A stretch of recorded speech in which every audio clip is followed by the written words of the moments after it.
Hello everyone and welcome to AJ classes. Today, as you have already seen from the screen, we will be doing the tricks video for syllogism. Syllogism, those who are appearing for the first time in any competitive exams, syllogism will be a new word for you.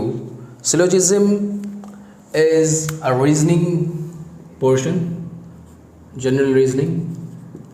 Okay, and in this portion we have to draw Venn diagram. Those who will be new to this channel and they'll be thinking that what is a Venn diagram. So if you are an ICSE student, then I don't think so you will have any problem. This is some of the examples of a Venn diagram. Okay, if this is A, this is B and this is C, and it is written that sum A R B, so you can see that this one is showing sum A R B. Something is written that A B and C तीनों में होना चाहिए. तो आप देख सकते हैं कि मैं इसको एक अलग रंग से कर रहा हूँ, ये देखिए. तो something like this we have to draw a Venn diagram according to every question and then we have to solve. There is two statement given in this problem and then two conclusion is given and then we have to answer whether any one of the conclusion is followed और none of the followed, either one or two or any one. Okay, so and for those who are old students, mostly मेरे channel में जितने लोग हैं ज़्यादातर जो हैं वो ओल्ड हैं, कुछ न्यू हैं तो उनके लिए मैंने इंट्रोडक्शन दे दिया. जो ओल्ड हैं उनके लिए काफ़ी अच्छा वीडियो होगा क्योंकि मेरे लिए भी काफ़ी सूदिंग था. पहले तो सिलोजिज्म में हम लोग वेन डायग्राम बनाते थे, लेकिन आज ये वीडियो में जो मैं बताऊंगा आप लोगों को कुछ ऐसे ट्रिक्स लाया हूँ जिससे आपको वेन डायग्राम बनाने की कोई चिंता नहीं.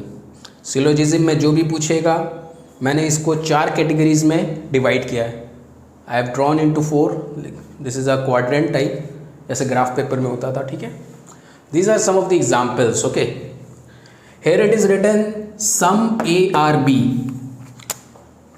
going with the usual method. Okay, the basic method. The basic method says that this, if this circle is denoting A and this circle is denoting B, then this will be the diagram. Sum A is B and sum is not. Okay, and then the next statement says sum B are C. So according to the problem I am drawing another diagram and this is the actual image of the two statements given here. Okay, moving on here, all A are B, which means that if I am drawing an A, then all of the A portion will be inside B. Okay, and then sum B are C, sum B are C, sum is not. Okay, first I am going to draw all the 4 diagrams. You just listen to my words what I am explaining and see the board clearly. Okay, then I am going to give you the trick. What is the hidden trick for these? Okay, sum A are B, sum A are B, all B are C. So all B are C. So there will be a relation. Okay, all A are B. This is the most easiest one. All A are B, all B are C. Hope सो आपको इतना तो समझ में आ गया होगा. जो कि old student होंगे उनके लिए काफ़ी आसान था, जो न्यू है वो भी समझ लेंगे कि किस तरह होता है. अगर वो set theory, this type of diagram appears for the first time in class 8 chapter 6. If you are an ICSE student, set theory, उसमें हम लोगों ने वेन डायग्राम के बारे में पढ़ा था. तो वो वेन डायग्राम के चैप्टर से ही ये सब डायग्राम्स मैंने बनाए हैं. ठीक है, so these are the some of the statements like given in blue ink, sum A are B, sum B are C and blah blah. You can see from the board. I don't have to repeat the same. Now moving on to the trick. What is the trick behind all this? So my trick for these type of sums is that we have to see whether the zigzag movement is being followed like this. This is a zigzag movement. You can see all B. This is a zigzag, a type of zigzag. Okay, so if a zigzag movement is followed like this, okay, and there is a relation between A and C, so for these, if the first statement is saying sum and the next statement is also saying some. दिमाग में डाल दो ए और सी का कोई relation नहीं होगा, no relation between A and C, and you can clearly see from the image also. Conclusive image भी आपके सामने है, आप देखिए कि क्या हो रहा है। All and then some, this time also no relation between A and C, no relation, okay, there is no relation, this is a cross which is mentioning that there is no relation between A and C. This is a zigzag movement. First you have to see that B and B, these are commons, and then if the all comes first and then comes sum, then there is no relation. Moving on to there, if there is a sum in front and then comes all, then there will be a relation between A and C, and you can clearly see there is sum C is A, this diagram, okay. And this one also, if this diagram, we are taking this diagram into consideration, then also we can see that sum A are C, so there will be a relation between A and C. Hope so ये वाला आपको clear हो गया होगा। दो cases not possible, these two cases are possible, they have a relationship between each one of them. अगर all रहा या सम ऑल रहा, ऑल सम होने से नहीं, लेकिन ऑल या सम ऑल तो होगा।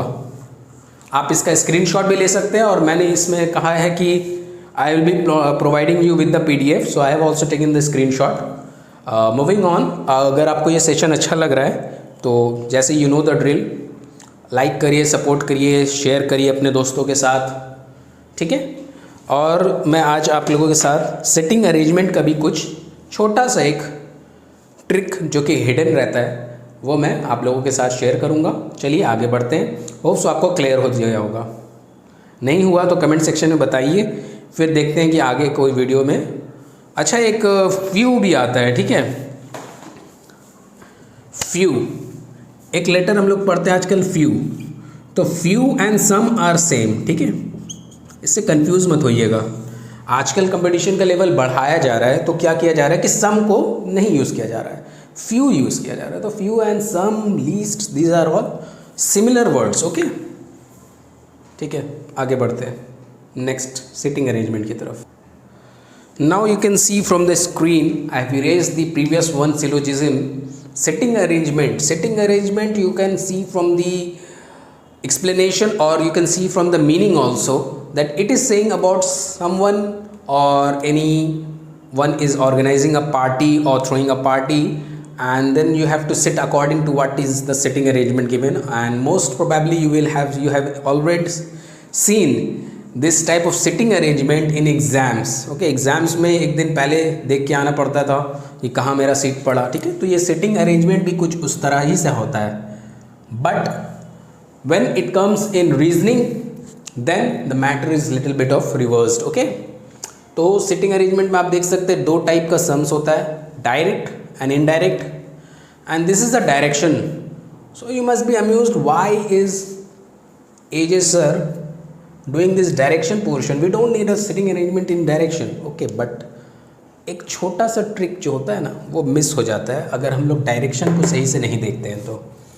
और इसके कुछ टाइप्स होते हैं, लीनियर टाइप होता है, सर्कुलर टाइप और सिलेक्शन टाइप। सिलेक्शन टाइप बहुत ही हार्ड होता है, इसमें most of the times 5 questions या 4 क्वेश्चंस अटैच रहते हैं।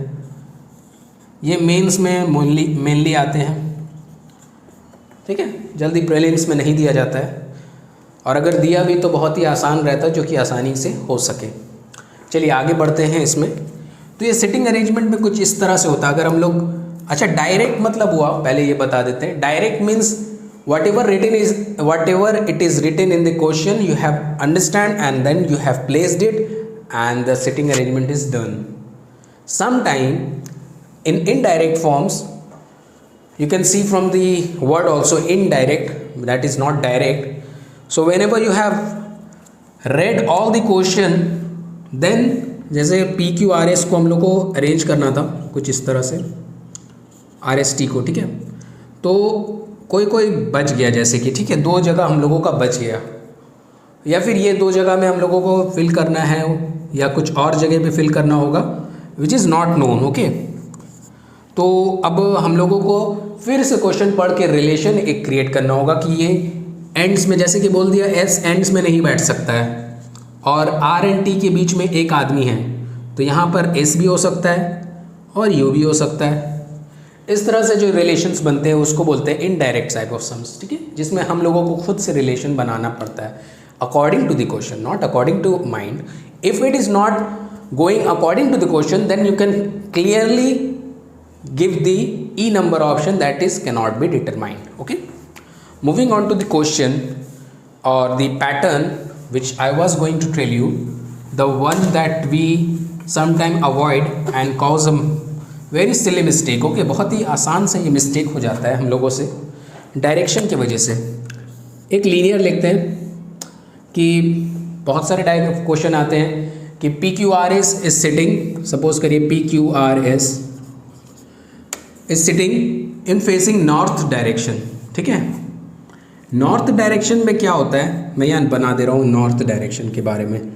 नॉर्थ डायरेक्शन अगर आप बोर्ड की तरफ देखिए, और ये जो मेरा फेस है ये देखिए नॉर्थ डायरेक्शन पे है, ठीक है। तो नॉर्थ डायरेक्शन में ये मेरा राइट हैंड है और ये आपका भी राइट हैंड हुआ। अगर if you are seeing the screen you can see this is my right hand and this is my actually right hand, and this one is my left hand and it will be on the left hand. So जब हम लोग north के direction पे रहते हैं तो जो भी इस तरह से डायग्राम होता है, हमारा राइट वहाँ का भी राइट होता है और हमारा लेफ़्ट वहाँ का भी लेफ़्ट होता है। लेकिन ये केस रिवर्स्ड हो जाता है अगर वो साउथ डायरेक्शन पे फेसिंग किया हुआ है। अगर क्वेश्चन में बोलता है कि ये लोग साउथ फेसिंग पे है, जैसे कभी कभी क्वेश्चन में बोलता है कि दो row of man and women are sitting opposite to each other, ठीक है।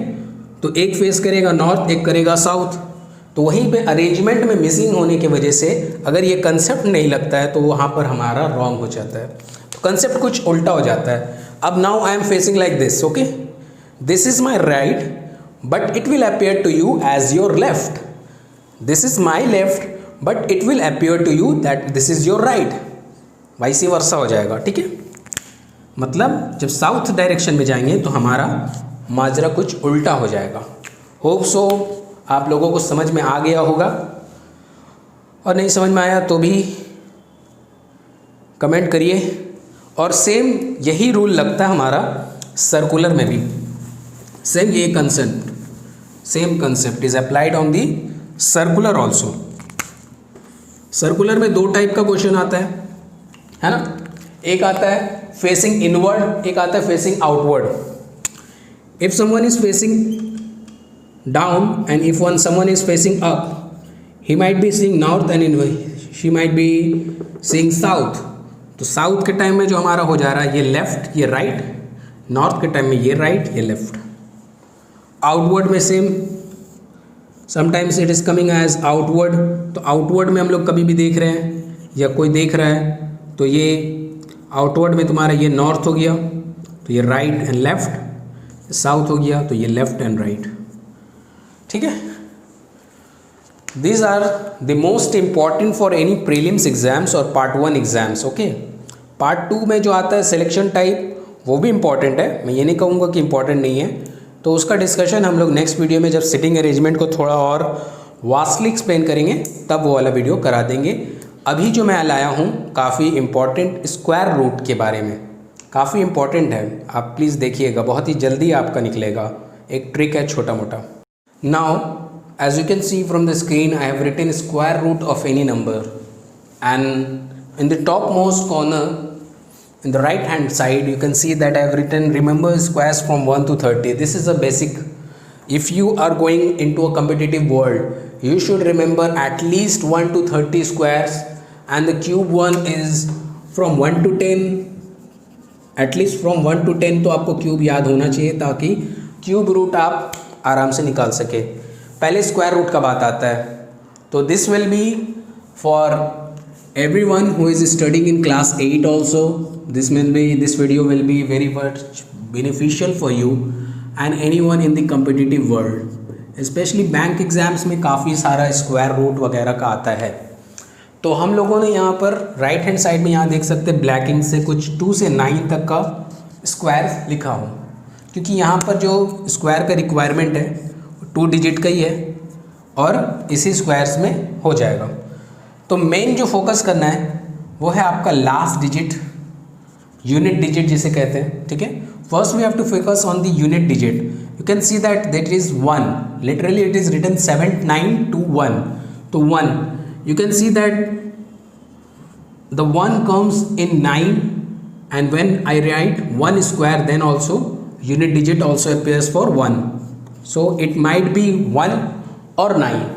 The unit digit for this answer might be no, it might be, there is a confusion whether it might be 9 or 1, but it is clearer for you for the first digit. Tenth digit के लिए आपके लिए काफ़ी आसान है, आप simply erase कर दिए 21 को और 79 को आप चेक करिए, तो 79 तो ये 81 है, बड़ा हो गया, उसके छोटे वाले को, ये वाले नंबर को हम लोग यहाँ पर सिंपली पुट कर देंगे। देखिए यहाँ तक आप समझ सके कि नहीं? Hope so. थोड़ा टाइम लगेगा, आप रिवाइंड भी कर सकते हैं, मैं फिर से रिपीट करता हूँ। पहले हम लोगों को यूनिट डिजिट देखना है जहाँ 1 है, यहाँ भी देखिए एक यूनिट डिजिट में 1 आ रहा है, 9 स्क्वायर 81, 1, एंड 1 का स्क्वायर में भी 1 आता है यूनिट डिजिट में, तो कन्फ्यूज़न है कि 1 होगा कि 9 होगा, ये कन्फ्यूजन भी हम लोग दूर कर देंगे अभी। पहले आप ये देखिए कि ये दोनों इरेज करेंगे, राइट हैंड साइड से हम लोग जाएंगे। 79 देखिए कहाँ पर अट सकता है, 64 के बाद आता है और 81 से पहले आता है, तो 81 से छोटे वाले को लेना है, छोटे वाला 8 है, तो हम लोग यहाँ 8 लिख लेंगे। अब 1 या 9 है, उसके लिए 8 से एक नंबर आगे, 8 से एक नंबर आगे बढ़ा के उसको इंटू करेंगे। 8 9 ज़ा 72, ठीक है, 8 और उसके आगे वाला नंबर 9, तो 8 9 ज़ा 72 हुआ, और 72 जो यहाँ पर नंबर लिखा हुआ है, ये नंबर ग्रेटर है 72 से, तो जब भी ये नंबर ग्रेटर होगा तो हम लोग इन दोनों में से ग्रेटर वैल्यू को चूज़ करेंगे। जैसे कि यहाँ पर ये 89 का स्क्वायर है, काफ़ी हौच पौच हो गया, मैं दूसरे इंक से लिख रहा हूँ ताकि आप लोगों को समझ में आए आंसर क्या है, ठीक है। पहले तो हम लोगों को 10th डिजिट मिल ही गया था, 8 था यहाँ से, उसके बाद 1 और 9 में डिसाइड करने के लिए 8 को आगे वाले नंबर 9 से इंटू करेंगे। 8 9 से 72, तो 72 जब मिलेगा तो हम लोग चेक करेंगे 79 अगर ग्रेटर होगा तो हम लोग ग्रेटर वाले को लेंगे, तो this one is an 89 square. Next वाला करते हैं, आप देखिए फॉलो करिए सही से। 6 कहाँ आ रहा है? 6 हमारा यहाँ 6 का स्क्वायर में भी आता है, 4 का स्क्वायर में भी आता है, ठीक है। तो हम लोग लिख सकते हैं या तो 4 होगा यूनिट डिजिट या 6 होगा, लेकिन अभी भी अनडिटरमाइंड है कि कौन सा होगा, तो ठीक है उसको बाद में रहने देते हैं। 96 को हम लोग इरेज करते हैं हाथ से।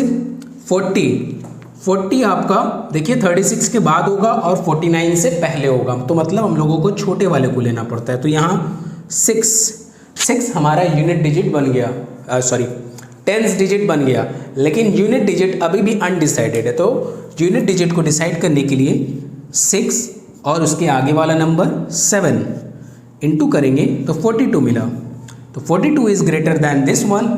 मतलब सिंपली ये देखिए कि जो यहाँ नंबर है वो छोटा है कि बड़ा। इससे पहले केस में क्या हो रहा था, 79 वाज ग्रेटर दैन 72, यहाँ पर 40 इज़ लेसर दैन दिस, तो 64 is the answer. Hope so आपको ये वाला क्लियर हो गया होगा कि ये 64 का स्क्वायर है और ये 89 का है। नहीं हो रहा है तो आप पीछे जाके बार बार रिवाइंड करिए, आपको और आसानी से समझ में आएगा। नेक्स्ट क्वेश्चन नंबर 3 जो है वो इम्परफेक्ट स्क्वायर है।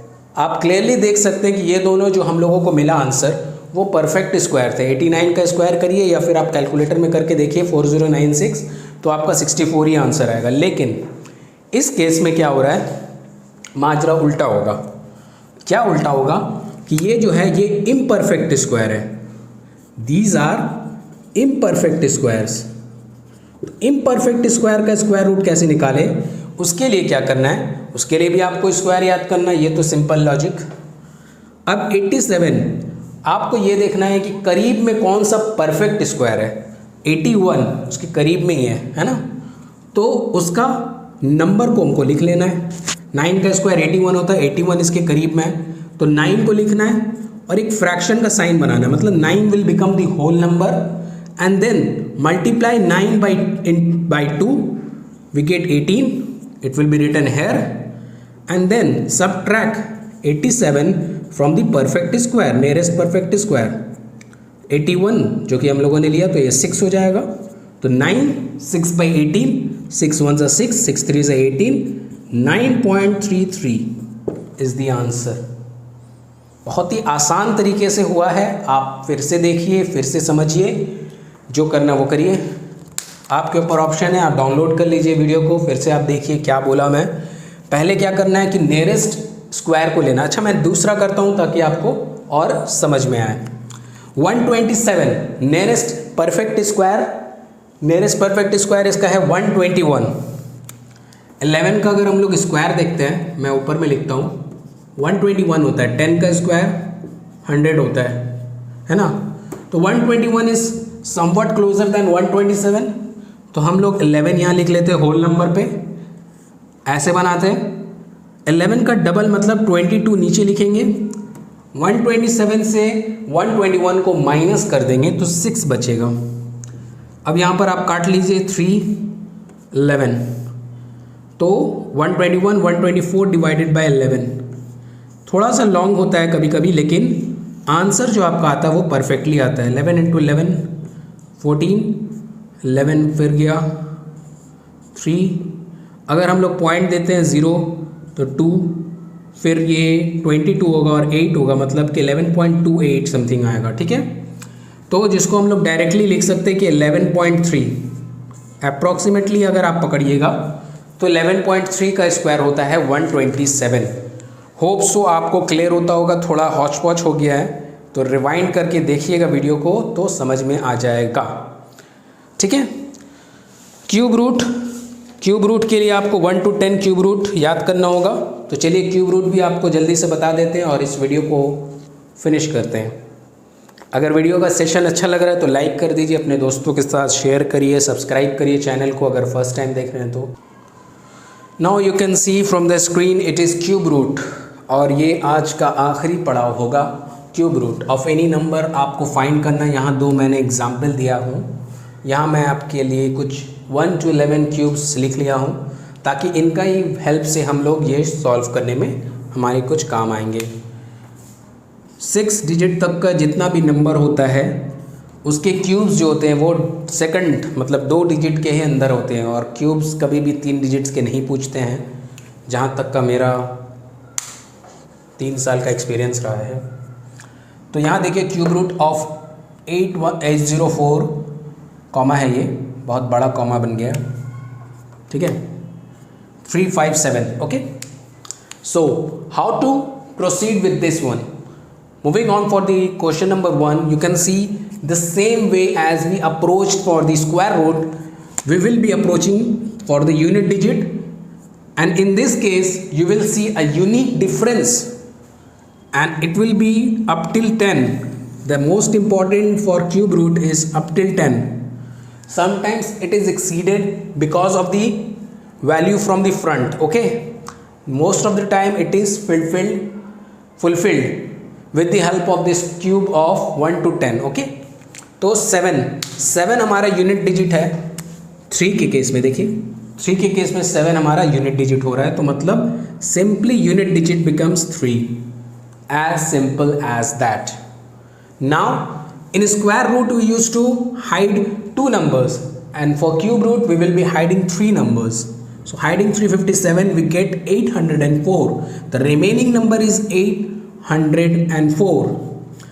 सो चेकिंग, यहाँ देखिए ये 1000 है, 804 से ग्रेटर है, 729 लेसर है. तो 729 का जो क्यूब है या वो किस नंबर का क्यूब है उस नंबर को हम लोग यहाँ लिखेंगे. हमारा आंसर आ गया 93 का क्यूब है. ये आप करके देख भी सकते हैं. चेक करिए, कमेंट में लिखिए थम्स अप अगर मेरा सही है तो. Next, moving on to this question, cube root of 300, 763. तो यहाँ पर देखिए unit digit same previous sums की तरह 3 यहाँ पर हमारा आ रहा है 7 के केस में. तो चुपचाप से यहाँ 7 बैठा दीजिए, कुछ टेंशन का बात नहीं. 3 देखा, 3 यहाँ पर है, 7 का क्यूब में आता है, 7 हमारा यूनिट डिजिट बन गया। नेक्स्ट स्टेप में 3 डिजिट को हाइड कर देना है, 300 बचा है। अब 300 यहाँ लिखिए अपने माइंड में और चेक करिए कि 300 किसके अंदर आएगा। 343 इज़ ग्रेटर, 216 इज़ लेसर, तो हम लोग 60 को ले सकते हैं, मतलब 6 को, तो ये 67 का क्यूब है। होप सो आपको क्लियर हो गया होगा। नहीं हुआ तो आप लोग प्लीज़ रिवाइंड करिए। काफ़ी आराम तरीके से मैं वीडियो को जितना लॉन्ग हो सका मैं किया हूँ कोशिश, और अगर कुछ डिफ़ॉल्ट हुआ तो ये तो आप जानते ही हैं, to err is human nature है कि ह्यूमन से मिस्टेक होगा, बट मैं हमेशा बोलता हूँ to forgive is divine. Okay, so forgive me if there is some mistakes in my speaking problem or any other problems, and if you like this video please हम लोगों को हमला ये जो फैमिली एजे क्लासेस का इसको काफ़ी ऊपर तक ले जाना है। मेरा एम ये है कि एजे क्लासेस को कम से कम 200 तक पहुंचाया जाए 2020 के एंड तक का। 1 महीना है, आप भी कोशिश करिए, मैं भी कोशिश करता हूँ। तब तक के लिए thanks for watching AJ classes. Good night.